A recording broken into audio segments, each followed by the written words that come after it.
നാടുമൊക്കെ ലോക്സഭാ തെരഞ്ഞെടുപ്പിനുള്ള ഒരുക്കങ്ങളിലാണ്. മുന്നണികളൊക്കെ അതിനുള്ള തിരക്കിട്ട സ്ഥാനാർത്ഥി നിർണയ ചർച്ചകളിലേക്കൊക്കെ കടക്കുന്ന ഒരു സമയം കൂടി ആയതുകൊണ്ട് നമ്മൾ ആദ്യം പോകുന്നത് അത്തരത്തിലൊരു പ്രധാനപ്പെട്ട വാർത്തയിലേക്കാണ്.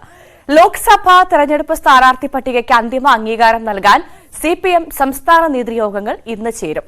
രാവിലെ സംസ്ഥാന സെക്രട്ടേറിയറ്റും ഉച്ചയ്ക്ക് ശേഷം സംസ്ഥാന സമിതിയുമാണ് ചേരുന്നത്. മലപ്പുറം, പൊന്നാനി, എറണാകുളം ഒഴികെയുള്ള മണ്ഡലങ്ങളിലെ സ്ഥാനാർത്ഥികൾ സംബന്ധിച്ച് നേതൃത്വത്തിൽ ധാരണയായി കഴിഞ്ഞു. മലപ്പുറത്ത് SFI നേതാവ് VP സാനുവും പൊന്നാനിയിൽ DYFI സംസ്ഥാന പ്രസിഡന്റ് V വസീഫും മത്സരിക്കാനാണ് സാധ്യതയുള്ളത്.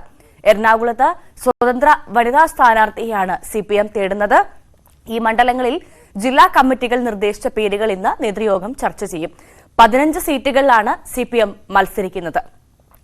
PB അംഗം A വിജയരാഘവൻ, കേന്ദ്ര കമ്മിറ്റി അംഗങ്ങളായ TM Thomas Isaac, KK Shailaja, K Radhakrishnan, Elamaram Kareem എന്നിവർ സ്ഥാനാർത്ഥിത്വം ഉറപ്പിച്ചു കഴിഞ്ഞു.